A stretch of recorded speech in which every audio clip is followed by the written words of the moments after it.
Okay, सो मैं CA Karan from Sudiksha coaching और आज मैं आपको रिवाइज कराऊंगा chapter number 4 part 1 admission of the partner.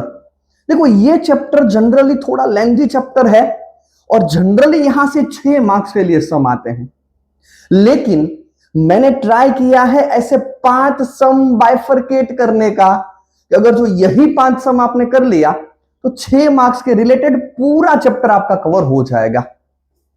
और इसी तरह की प्रैक्टिस एक एक सम के लिए कर लिया तो बस ऑलमोस्ट चैप्टर कंप्लीट।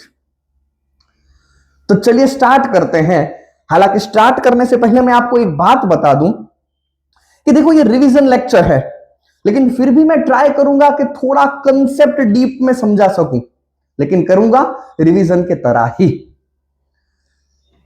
सम स्टार्ट करें उससे पहले कुछ अकाउंटिंग के रूल जो आपको याद रखना और समझना जरूरी है। तो सम स्टार्ट करने से पहले वो 2 रूल लिख लीजिए आप। चलिए फटाफट सबसे पहले लिखिए, असेट इंक्रीज होगा तो डेबिट करेंगे। जब जब असेट इंक्रीज होगा तो डेबिट करेंगे, असेट डिक्रीज होगा तो क्रेडिट करेंगे। कुछ लोग बोलेंगे सर हमें ये तो पता है। अरे भले पता हो फिर भी लिखना है, भले आपको पता हो फिर भी एक बार लिख दो। असेट इंक्रीज होगा तो डेबिट करेंगे, डिक्रीज होगा तो क्रेडिट करेंगे। उसी तरीके से लायबिलिटी इंक्रीज होगा तो क्रेडिट करेंगे, लायबिलिटी डिक्रीज होगा तो डेबिट करेंगे। ये 2 रूल आप लिख दो खाली। असेट इंक्रीज होगा तो डेबिट करेंगे, डिक्रीज होगा तो क्रेडिट करेंगे। लायबिलिटी इंक्रीज होगा तो क्रेडिट करेंगे, लायबिलिटी डिक्रीज होगा तो डेबिट करेंगे। और दूसरा लिख दो, दूसरा लिखते जाओ। चलो एक्सपेंस, असेट, लॉस, इन सभी की डेबिट बैलेंस होती है। देखो expense, asset and loss in सभी की डेबिट बैलेंस होती है। दूसरा income, liability, gain, profit plus reserve and provision in सभी की क्रेडिट बैलेंस होती है। एक्सपेंस, असेट, लॉस कुछ भी होगा उसकी डेबिट बैलेंस होगी। Income, liability, gain, reserve and provision की क्रेडिट बैलेंस होती है। सम स्टार्ट करने से पहले यह चीज आपकी लिखना जरूरी है। दूसरी एक बात समझो, ऊपर मैंने रूल लिखा है लायबिलिटी इंक्रीज होगा तो क्रेडिट करेंगे, लायबिलिटी डिक्रीज होगा तो डेबिट करेंगे। कैपिटल भी हमारी लायबिलिटी ही है, मतलब जब जब यही रूल कैपिटल में होगा, जब जब कैपिटल इंक्रीज होगा तो क्रेडिट करेंगे, कैपिटल डिक्रीज होगा तो डेबिट करेंगे। तो चलिए आ जाइए सम स्टार्ट करते हैं। देखो सम के अंदर आपको 2 चीज बनाना है। एक आपको बनाना है रीवैल्यूएशन अकाउंट एंड दूसरा बनाना है कैपिटल अकाउंट। सर ये रीवैल्यूएशन अकाउंट हमें उतना पता है कि लॉस डेबिट तरफ आएगा, प्रॉफिट क्रेडिट तरफ आएगा। एक बार बता देता हूं कि क्यों। हालांकि आपको रट्टा वही मारना है कि लॉस डेबिट तरफ, प्रॉफिट क्रेडिट तरफ, लेकिन सवाल है क्यों। फॉर एग्जाम्पल, पहले आपकी असेट की वैल्यू थी 1 लाख रुपए। कितनी थी? 1 लाख रुपए। अब आपकी वैल्यू हो चुके हैं 80,000। इसका मतलब क्या है पता है? इसका मतलब है कि असेट की वैल्यू डिक्रीज हुआ है। असेट इंक्रीज होगा तो डेबिट करेंगे, डिक्रीज होगा तो क्रेडिट करेंगे। असेट डिक्रीज हो रहा है मतलब कि असेट को तो क्रेडिट करना है। सर डेबिट किसको करेंगे? अरे इस कौन से अकाउंट में ट्रांसफर करना है? सर रीवैल्यूएशन अकाउंट में ट्रांसफर करना है तो उसको डेबिट कर दो। अब सिंपली इसका लेजर पोस्टिंग करना है। रीवैल्यूएशन अकाउंट डेबिट मतलब कि रीवैल्यूएशन अकाउंट के debit side to asset. Simple चीज, जर्नल एंट्री उसका लेजर पोस्टिंग, इसीलिए डेबिट साइड आता है लॉस। लेकिन सर और एक सवाल है, सर ये अकाउंट हमें बनाना ही क्यों है? उसके लिए आपको थोड़ा सा याद करना पड़ेगा 11th स्टैंडर्ड। 11th स्टैंडर्ड के अंदर शायद आपने सीखा होगा अकाउंटिंग की लिमिटेशन, जहां पे हमने देखा था कि अकाउंट जब भी हम बैलेंस शीट बनाते हैं ना, कॉस्ट प्राइस के ऊपर दिखाते हैं सब कुछ। लेकिन याद रखना, जब भी किसी भी पार्टनरशिप का रिकंस्ट्रक्शन होता है, सर रिकंस्ट्रक्शन मतलब किसी भी पार्टनर का एडमिशन हुआ, रिटायरमेंट हुआ, डेथ हो गया, कुछ भी हुआ, हम असेट और लायबिलिटी को नई प्राइस के ऊपर दिखाएंगे, और जैसे ही नई प्राइस के ऊपर दिखाएंगे या तो बेनिफिट होगा या तो लॉस होगा। वही प्रॉफिट एंड लॉस को दिखाने के लिए हम एक नया अकाउंट बनाएंगे जिसको बोलेंगे रीवैल्यूएशन अकाउंट। ठीक है सर, ठीक है। तो आ जाइए फटाफट सम के स्टार्ट करते हैं। आपको दो अकाउंट बनाना है। पहला अकाउंट है रीवैल्यूएशन अकाउंट,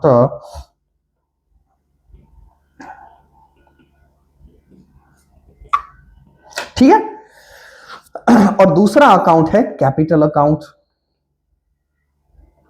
यहां पे भी पर्टिकुलर्स, यहां पे भी पर्टिकुलर्स, डेबिट और क्रेडिट। जनरली मेरे ऑनलाइन स्टूडेंट्स मुझे क्या कहते हैं कि सर आपको सीए नहीं, आपकी हैंडराइटिंग देख के आपको डॉक्टर बनना चाहिए था। ठीक है, अब देखो मैं अगर जो मैं सीए हूं मतलब मैं कुछ भी कर सकता हूं, मैं डॉक्टर भी बन सकता हूं, ठीक है, लेकिन वो अभी की बात नहीं है। अभी का पूरा फोकस यहां पे होना चाहिए। एडजस्टमेंट नंबर 1 बाद में करेंगे, डायरेक्टली आ जाओ एडजस्टमेंट नंबर 2 के ऊपर। तो फिक्स असेट वर डेप्रिसिएटेड एट 30%। देखो डेप्रिसिएशन की वजह से असेट की वैल्यू डाउन होगी, मुझे लॉस होगा, लॉस में रिकॉर्ड करूंगा रीवैल्यूएशन डेबिट साइड। रीजन मैंने ऑलरेडी बता दिया है। देखो मेरे पास असेट कितने की है 90,000, उसका 30% कितना होगा सर? उसका 30% होगा 27,000। तो यहां पे लिख दू टू फिक्स असेट 20। आपको पूरा लिखना है, लेकिन अभी पूरा फोकस यहां पे करो, आप बाद में भी सम कर सकते हो। दूसरा एडजस्टमेंट आपको दिया है, स्टॉक वॉज वैल्यूड एट 45,000। मतलब पहले कितना था वो भूल जाओ, अब स्टॉक की वैल्यूएशन जो होगा ना वो होने वाला है 45,000 पे। चेक करता हूं कि बुक वैल्यू कितना है। सर बुक वैल्यू तो दिया है 38,000, मतलब 7,000 से वैल्यूएशन इंक्रीज हो रहा है। अगर जो वैल्यूएशन इंक्रीज होगा मैं क्या करूंगा सर? बेनिफिट हुआ है, असेट इंक्रीज हुआ है, बेनिफिट हुआ है बाय स्टॉक। लॉस जब जब भी होगा डेबिट साइड आएगा, बेनिफिट प्रॉफिट जब भी होगा क्रेडिट साइड आएगा। रिवीजन लेक्चर है इसलिए थोड़ा फास्ट में जा रहा हूं। ठीक है, ठीक है, ठीक है सर, कोई दिक्कत नहीं है। नेक्स्ट है bank loan was paid of. मतलब देखो बैंक लोन आपने पेमेंट कर दिया है सर, लायबिलिटी कम हो रही है, मतलब बेनिफिट हुआ है। रीवैल्यूएशन अकाउंट क्रेडिट साइड आएगा? नहीं आएगा, नहीं आएगा। इसकी एंट्री कहीं पे भी नहीं होगी, पूरा ध्यान देना, यहां पे मिस्टेक नहीं होना चाहिए। Bank loan was paid of, इसका मतलब, अच्छा एक मिनट मुझे एक बात बताओ तो, अकाउंट का नाम क्या है? Revaluation account. आपने यहां पे कोई भी वैल्यूएशन में चेंज किया है? ऐसा देखो बैंक लोन कितने का है, फॉर एग्जांपल बैंक लोन यहां पे है 18,000 का। कहीं पे भी ऐसा लिखा है कि हमने बैंक को 15,000 पेमेंट किया, 22,000 पेमेंट किया, 25,000 पेमेंट किया, 10,000 पेमेंट किया? नहीं लिखा है। इसका मतलब क्या है? आपने सिंपली बैंक लोन को पेमेंट किया है, ना तो ज्यादा ना तो कम। रीवैल्यूएशन का तो कोई सवाल ही नहीं होता है। सर कहीं पे तो एंट्री दिखाना पड़ेगा, दिखाना तो पड़ेगा, लेकिन इस सम के अंदर नहीं दिखाना है। सर ऐसा क्यों? आ जाओ बताता हूं। जर्नल एंट्री क्या होगी? बैंक लोन पेड की। सर हमने बैंक से पेमेंट किया है, बैंक नाम की असेट डिक्रीज होगी, मतलब बैंक को तो क्रेडिट करेंगे, बैंक लोन अकाउंट को क्या करेंगे? डेबिट, क्योंकि लायबिलिटी डिक्रीज हो रही है। सर बैंक अकाउंट जो है ना जनरली बैलेंस शीट में आता है, और ये भी बैलेंस शीट में आएगा। बैलेंस शीट हमें यहां पे ड्रॉ करना नहीं है। अगर जो बैलेंस शीट ड्रॉ करना होता ना तो मैं बैंक लोन को 0 कर देता और बैंक बैलेंस भी उतनी डिक्रीज कर देता, लेकिन इस सम के अंदर मुझे बैलेंस शीट बनाना नहीं है, मतलब इस सम के अंदर इसकी कोई भी एंट्री नहीं होगी। सिंपली हमने पेमेंट किया है, ना तो ज्यादा पेमेंट किया है ना तो कम पेमेंट किया है, इसीलिए रीवैल्यूएशन तो कुछ हुआ ही नहीं है। यहां पे खास ध्यान रखना है, तो इसकी कुछ भी एंट्री नहीं होगी। ठीक है, अब एक काम करता हूं, फर्स्ट एंड लास्ट एडजस्टमेंट बाकी है। सबसे पहले मैं बैलेंस शीट में से अगर जो कुछ ऐसा दिखता है काम का, उसको ट्रांसफर कर लेता हूं। आ जाओ, सबसे पहले दिया है कैपिटल। सर आपने ऑलरेडी लिखवा दिया है कि लायबिलिटी की क्रेडिट बैलेंस होती है, इसकी भी कौन सी बैलेंस होगी? क्रेडिट। इसीलिए मैं कहां पे लिखूंगा? मैं लिखूंगा कैपिटल अकाउंट के अंदर ओपनिंग बैलेंस के तौर पे। मैं बैलेंस एक बार देख लूं, 60,000 एंड 32,000 बाय बैलेंस बीडी, 60,000 32,000। मैं फिर से एक बार रिपीट कर दूं, कैपिटल लायबिलिटी की क्रेडिट बैलेंस होती है, इसीलिए मैंने क्रेडिट साइड लिख लिया है। Okay okay okay sir. दूसरी बात, जनरल रिजर्व 30,000 का दिया है। देखो रिजर्व मतलब क्या है? देखो जब भी कोई नया पार्टनर आएगा ना, तो पुराने पार्टनर क्या बोलेंगे? ये रिजर्व हमने अपनी मेहनत से कमाया है, हम इस रिजर्व को डिस्ट्रीब्यूट कर देंगे। ये रिजर्व जाएगा सभी पार्टनर के कैपिटल के बीच में, लेकिन सवाल है सर कौन सी साइड? देखो दो चीज बताता हूं, पहली रट्टा मारने वाली, दूसरा कंसेप्ट। मुझे एक सिंपली बात बताओ, सिंपल बात बताओ, आपने कैपिटल कहां पे लिखा है? Credit side. तो वही साइड लिखा हुआ रिजर्व भी कौन सी साइड लिखोगे? क्रेडिट साइड लिखोगे। कौन सी साइड लिखोगे? Credit side. हालांकि इसकी जर्नल एंट्री भी मैं आपको बता दूं। मुझे एक बात बताओ, रिजर्व की कौन सी बैलेंस होती है? सर रिजर्व की आपने थोड़ी देर पहले ही बताया, रिजर्व की क्रेडिट बैलेंस होती है। लेकिन मुझे यही रिजर्व को डिस्ट्रीब्यूट करना है। मुझे यही रिजर्व को क्या करना है? डिस्ट्रीब्यूट कर देना है सभी ओल्ड पार्टनर के बीच में। तो जो रिजर्व था ना, उसको कैंसिल करने के लिए मैं करूंगा debit, general reserve account debit to partner capital. Partner capital को क्रेडिट किया है, अब इसकी लेजर पोस्टिंग करूंगा, पार्टनर कैपिटल क्रेडिट, मतलब की पार्टनर कैपिटल में क्रेडिट साइड, पार्टनर कैपिटल में credit side by general reserve. एक बार मैं रेशियो चेक कर लूं, ओल्ड रेशियो मुझे इस सम के अंदर दिया है 3:2 और मुझे अमाउंट दिया है 30,000। तो मैं क्या करूंगा 30,000 को 3:2 में डिस्ट्रीब्यूट करूंगा, तो आंसर आएगा 18,000 और 12,000। आंसर कितना आएगा? 18,000 एंड 12,000। लिखना नहीं है, खाली एक बार देख लो, फिर सम देखने के बाद अब पूरा खुद से सॉल्व कर लेना। अभी खाली समझ लो। उसके बाद मुझे दिया है बैंक लोन क्रेडिटर्स, ना तो रिवैल्यूएशन अकाउंट में आएगा ना तो कैपिटल अकाउंट में आएगा। और असेट साइड भी मुझे ऐसा कोई भी चीज नहीं दिया है जिसको मैं रिकॉर्ड कर सकूं। एक काम करता हूं, फर्स्ट एडजस्टमेंट करने से पहले ये अकाउंट को ट्रांसफर कर देता हूं, रिवैल्यूएशन को क्लोज कर देते हैं। अब देखो, अगर जो आपको क्लोज करने में दिक्कत है, यहां पे थोड़ा सा ध्यान दे दो। जिस साइड का टोटल ज्यादा आता है वही टोटल दोनों साइड लिख दो। सर यहां पे तो सिंपल है, 27,000 ज्यादा है, तो यहां पे भी मैं कितना लिखूंगा? 27,000। यहां का तो टोटल 27,000 हो रहा है, लेकिन यहां पे मिसिंग कितना है? सर 20,000 मिसिंग है। तो ये जो लॉस है ना, लॉस कहां पे आ जाएगा? यहां पे हम डिस्ट्रीब्यूट कर देंगे 3:2 में। एक बार मैं नाम देख लूं, सर एस एंड आर, पूरा नाम नहीं लिखते हैं, S capital and are capital. 20,000 distribute हो जाएगा 12,000 एंड 8,000।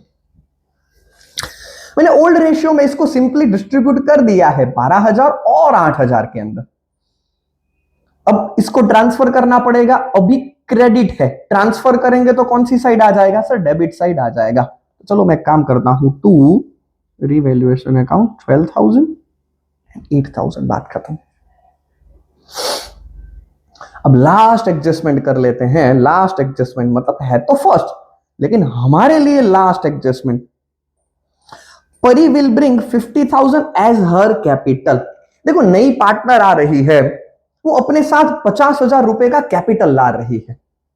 जब भी बिजनेस को पैसा मिलेगा, जर्नल एंट्री क्या होगी? जर्नल एंट्री क्या होगी? सर पैसा मिलेगा, कैश या तो बैंक अकाउंट को डेबिट करेंगे टू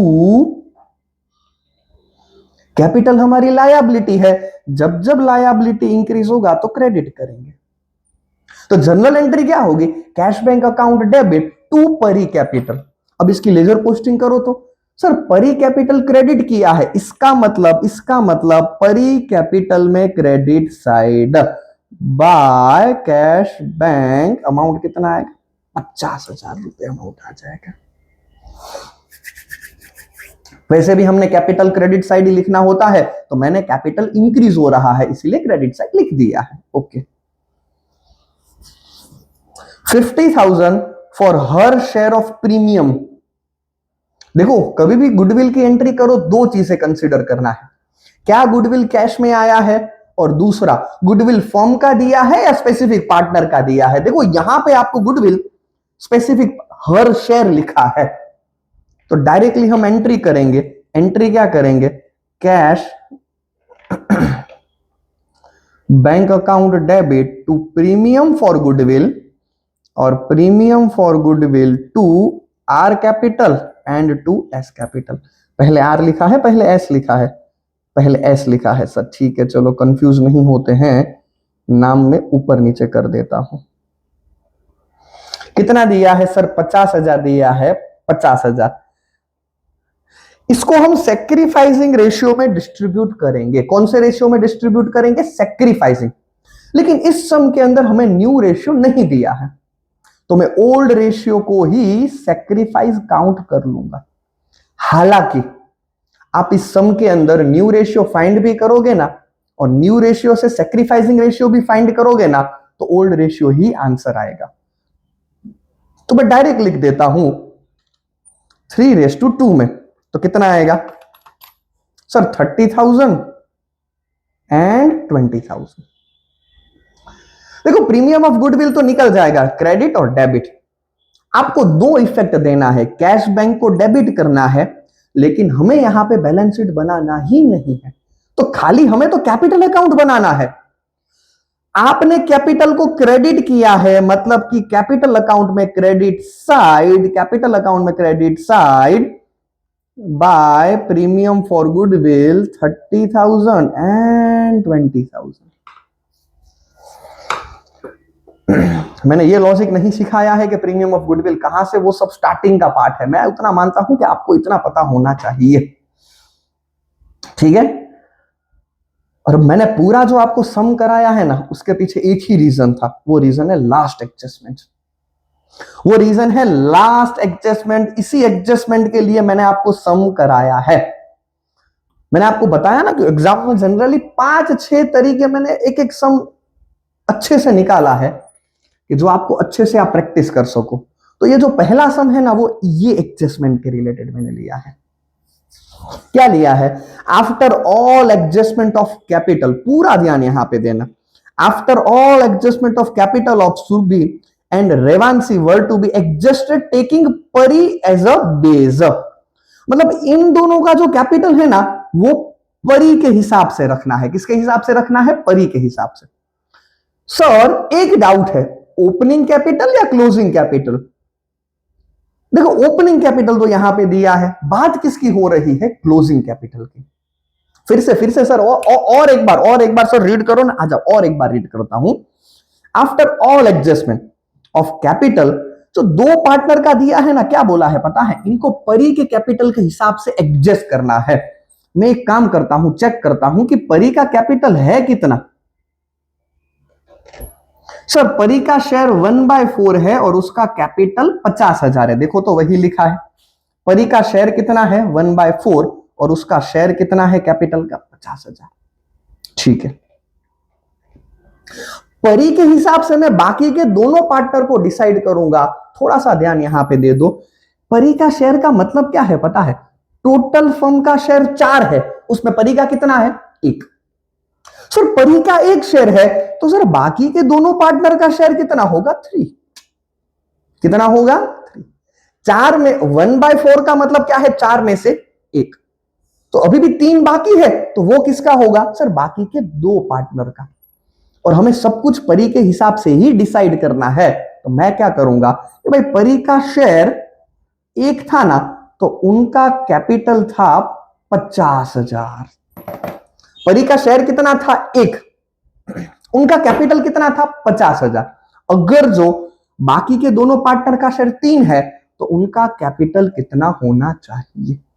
3 ऊपर 1 नीचे, 50,000, 1,50,000। मैं फिर से एक बार रिपीट करता हूं, भले रिवीजन है लेकिन फिर से एक बार रिपीट करता हूं। मुझे क्या बोला था, क्लियरली बोला था कि परी के हिसाब से बाकी के दोनों पार्टनर का डिसाइड करना है, परी को बेस रखना है। तो मैंने सोचा कि परी का शेयर कितना था सर, 4 में से 1। जिसके पास 1 शेयर था ना, उनका कैपिटल 50,000 है सर। 4 में से 1 परी का, अभी भी कितना बाकी होगा, ये जो शेयर है ना वो रिमेनिंग पार्टनर का होगा। तो 1 के ऊपर 50,000, 3 के ऊपर कितना, सिंपली आंसर आएगा 1,50,000। आंसर क्या आएगा, 1,00,000। सर क्लोजिंग कैपिटल तो मिल चुका है लेकिन दोनों का मिक्सचर होकर मिला है।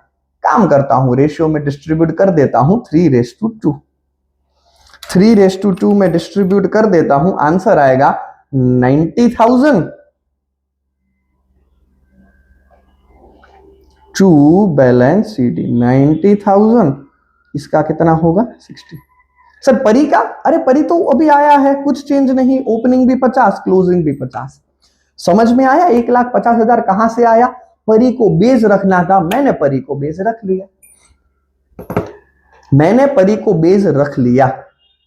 परी का शेयर 1, 50,000, 3 पे कितना, न्यू रेशियो नहीं दिया है, ओल्ड रेशियो के हिसाब से ही डिस्ट्रीब्यूट कर दिया 3:2 में। अभी भी सम कंप्लीट नहीं हुआ है, अब इनको मैं अकाउंट को क्लोज करने का ट्राई करूंगा, चेक करूंगा कि कौन सी साइड का टोटल ज्यादा है। सबसे पहले पार्टनर का क्रेडिट साइड का मुझे देखने में ज्यादा लग रहा है, आंसर है 1,08,000। यहां पे भी लिखूंगा 1,08,000। यहां का तो टोटल हो रहा है लेकिन यहां पे सर नहीं हो रहा है, कोई बात नहीं, मैं दोनों को माइनस कर दूंगा, आंसर आएगा 6,000। सर यहां पे क्या लिखेंगे, टू कैश बैंक। सर आप ऐसे कैसे खुद से, नहीं मैंने खुद से नहीं लिखा है, देखो यहां पे बोला है आपको, actual cash was paid off and brought by old partner as a case. मतलब क्लोजिंग बैलेंस लिखने के बाद भी अगर जो आपका आंसर टैली नहीं हुआ है तो कैश बैंक लिख सकते हो। तो मैंने क्लोजिंग बैलेंस तो लिख दिया लेकिन मेरा आंसर टैली नहीं हुआ, कोई बात नहीं, मैंने क्या किया, मिसिंग अमाउंट पे टू कैश या तो बाय कैश लिख दिया। उसी तरीके से दूसरे का चेक करता हूं, लेकिन सर यहां पे देखो 60,000 ज्यादा है, डेबिट साइड का बैलेंस ज्यादा लग रहा है, तो मैं यहां पे लिखूंगा 68,000।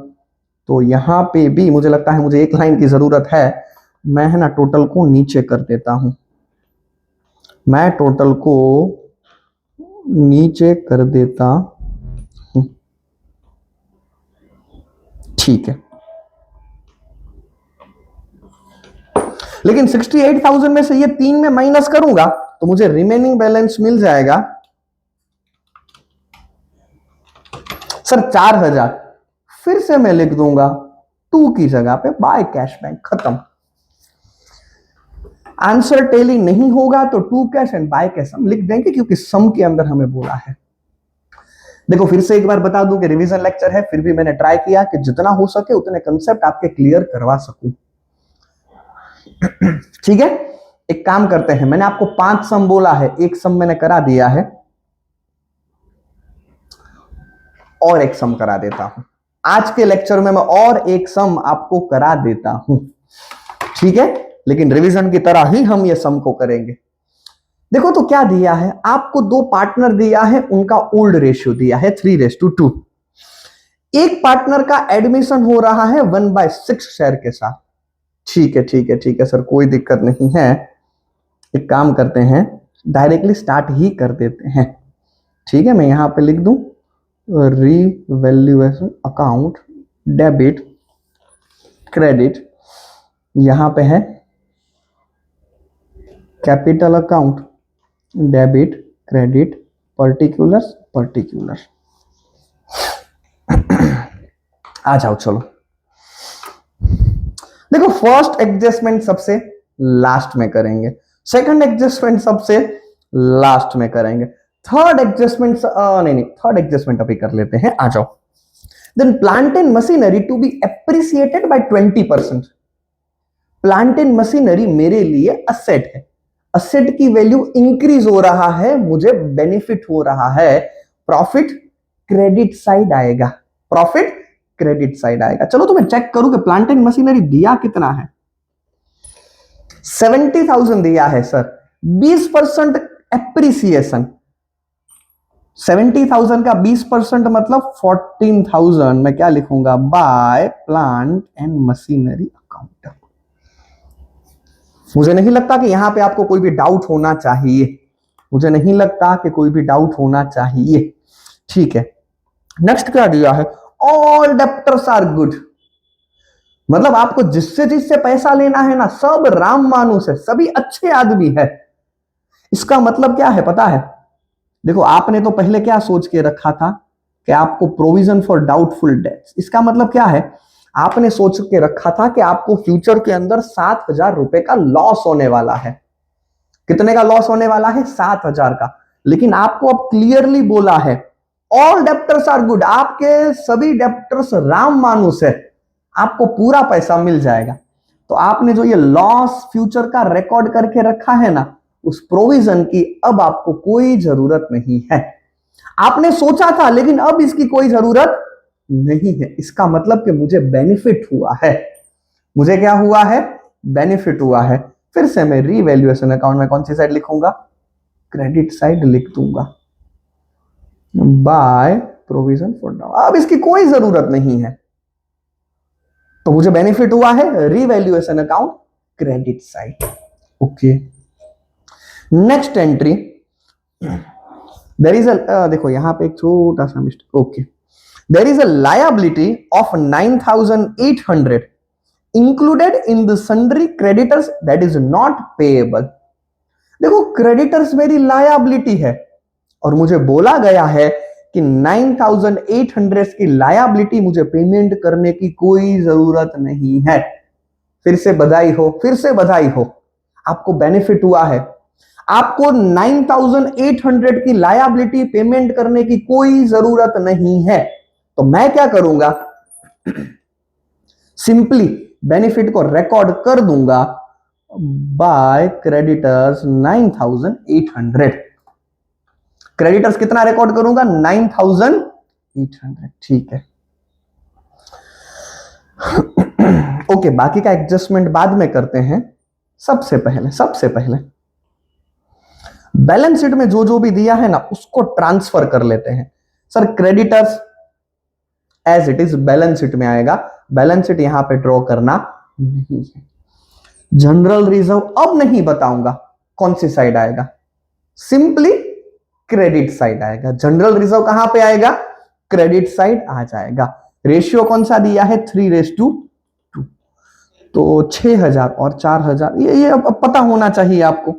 6,000 और 4,000 बाय जनरल रिजर्व 6,000 4,000। नेक्स्ट मुझे दिया है इन्वेस्टमेंट फ्लक्चुएशन रिजर्व, लेकिन एक मिनट में जल्दबाजी नहीं करूंगा। मुझे पता है, मुझे यहां पे इन्वेस्टमेंट रिलेटेड एक हिडन एडजस्टमेंट, छुपा हुआ एडजस्टमेंट दिया है। देखो तो मेरी इन्वेस्टमेंट की वैल्यू पहले कितना था सर? 21,000 रुपीज था। अब कितना है सर? अब है ना 19,000 है। मतलब सर आपको 2,000 का लॉस हुआ है। मुझे 2,000 का क्या हुआ है? लॉस। सर जनरली इस लॉस को हम revaluation account debit side record करेंगे, बात तो सही है, लेकिन इस सम के अंदर नहीं। सर ऐसा क्यों? Generally loss revaluation account debit side आता है, लेकिन इस सम के अंदर नहीं, क्योंकि मुझे पहले से उसके रिलेटेड रिजर्व दिया है। देखो हम रिजर्व बनाते ही उसी लिए है कि फ्यूचर में कुछ भी हुआ तो हमें उसका यूज कर सकेंगे। तो मेरे पास जो टोटल रिजर्व है ना, total reserve investment fluctuation reserve, वो है 4,000 का। लॉस हुआ है 2,000। भाई मैं लॉस को रिकॉर्ड नहीं करूंगा, मैं लॉस को रिकॉर्ड नहीं करूंगा। मेरे पास सफिशिएंट रिजर्व बचा है, तो मैं क्या करूंगा? देखो मेरे पास 4,000 का रिजर्व था, 2,000 तो लॉस को सेट ऑफ करने में चला गया। अब मेरे पास रिजर्व 4,000 नहीं बचा है, अब मेरे पास रिजर्व बचा है 2,000 रुपीज। तो मैं रिजर्व को डिस्ट्रीब्यूट करूंगा ओनली एंड ओनली 2,000 रुपीज से। कर दो रिकॉर्ड, और लॉस को रिकॉर्ड नहीं करूंगा।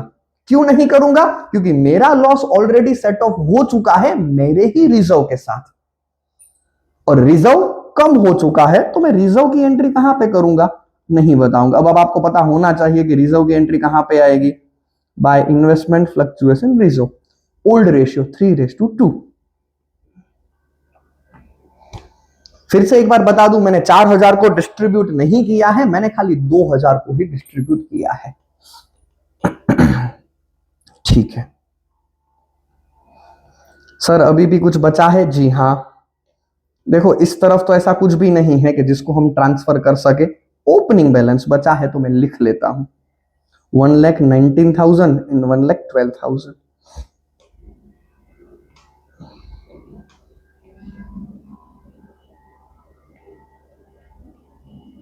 By balance PT. Last adjustment बचा है, लेकिन उससे पहले मैं क्या करूंगा, क्लोज कर देते हैं। बेनिफिट ही बेनिफिट हुआ है। यहां पे किस साइड का टोटल ज्यादा है? सर क्लियरली दिख रहा है, क्लियरली दिख रहा है, क्रेडिट साइड का टोटल ज्यादा है। कितना आ रहा है?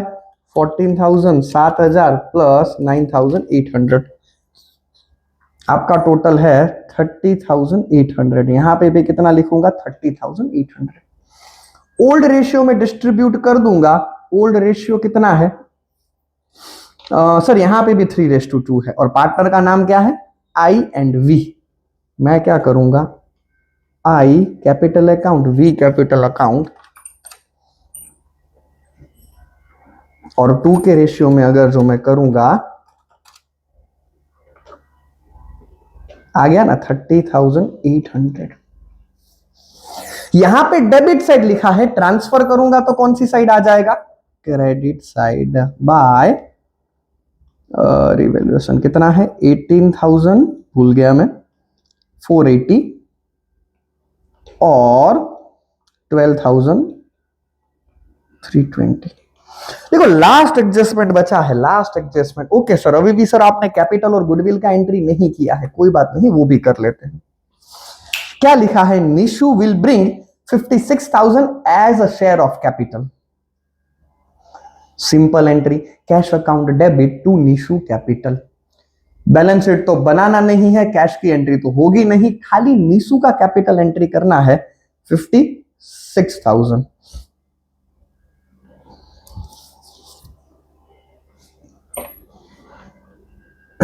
खाली निशु का कैपिटल एडजस्ट करना है। कितने से करेंगे? 56,000 बाय कैश बैंक।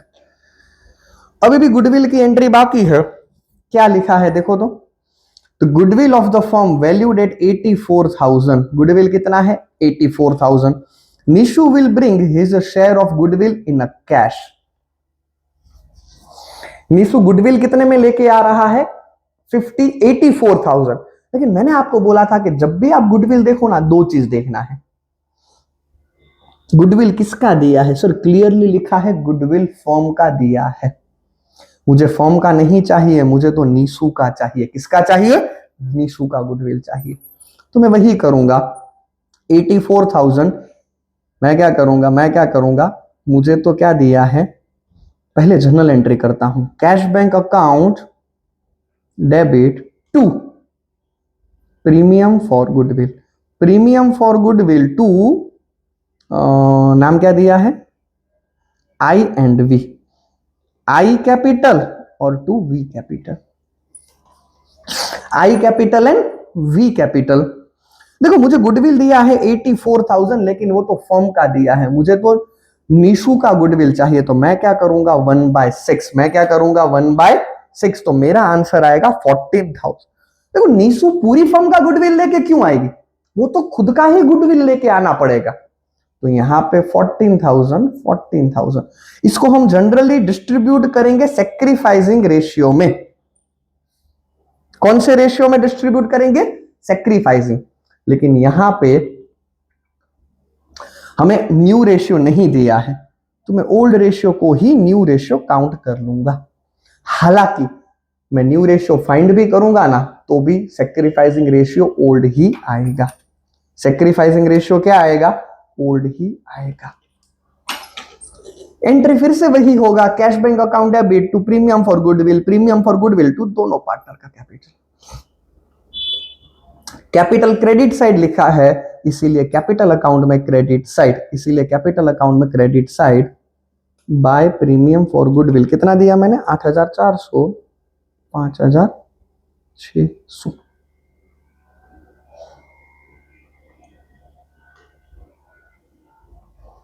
और लास्ट एडजस्टमेंट एक बार आप खुद रीड करो तो, और मुझे बताओ क्या आप एडजस्टमेंट खुद से ट्राई कर सकते हो? अभी के अभी वीडियो को पॉज कर दो, अभी के अभी वीडियो को पॉज कर दो, क्योंकि ऊपर ही मैंने ऐसा सम कराया है, ये एक प्रैक्टिस के लिए ही मैंने आपको साथ में सम करा दिया है, ताकि आपका वो सम क्लियर हो जाए। वीडियो पॉज करो, खुद से सम ट्राई करो, उसके बाद चेक करने के लिए आओगे क्या आपने सही किया कि नहीं किया। क्या लिखा है देखो, the capital of the issue and Vishu will be adjusted on the basis of the Nishu capital. मतलब इन दोनों का जो कैपिटल है ना, वो निशू के हिसाब से रखना है। मैं फिर से वही करूंगा, मैं एक वर्किंग करता हूं कि निशू का कैपिटल कितना है। सर उसका शेयर है ना 1/6 है, और उसका जो कैपिटल है ना वो कितना है 56,000। कितना है? 56,000।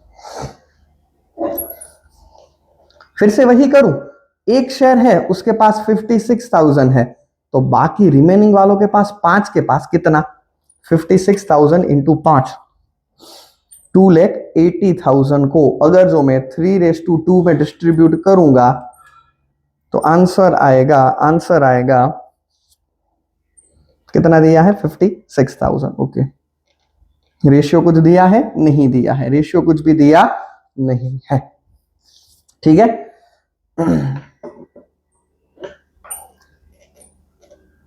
56,000 इंटू 5 डिवाइड बाय 3, आपका आंसर आएगा 1,68,000 और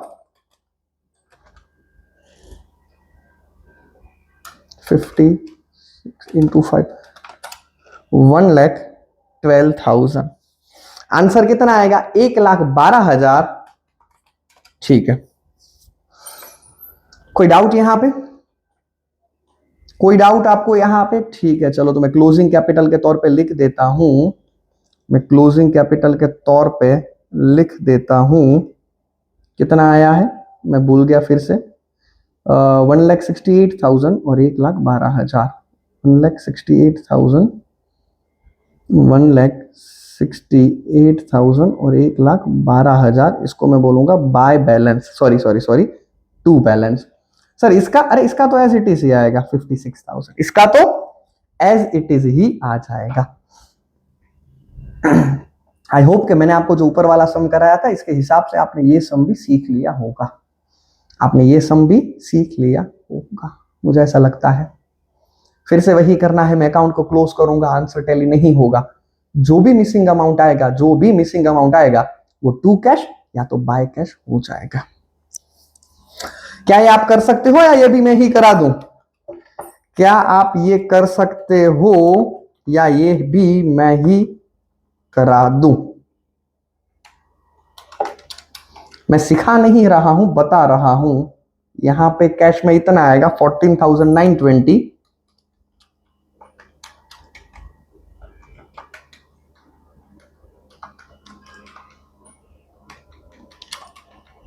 और यहां पे आएगा 22,720। लेकिन सम खुद से करना, सम आपको खुद से कंप्लीट करना है। तो देखो मैंने आपको बताया था कि 5 तरह के सम है, उसमें से ये एक ही मेथड के 2 सम थे, एक सम मैंने प्रैक्टिस के लिए करा दिया है। अगर जो आपको ये कंसेप्ट इस तरीके से अच्छा लगा है रिवीजन वीडियो, तो आप एक बार जरूर कमेंट में बताना, तो मैं ट्राई करूंगा कि और बाकी के 4 सम भी आपको सिखा सकूं। ठीक है, तो चलिए बाकी मिलते हैं नेक्स्ट लेक्चर के अंदर।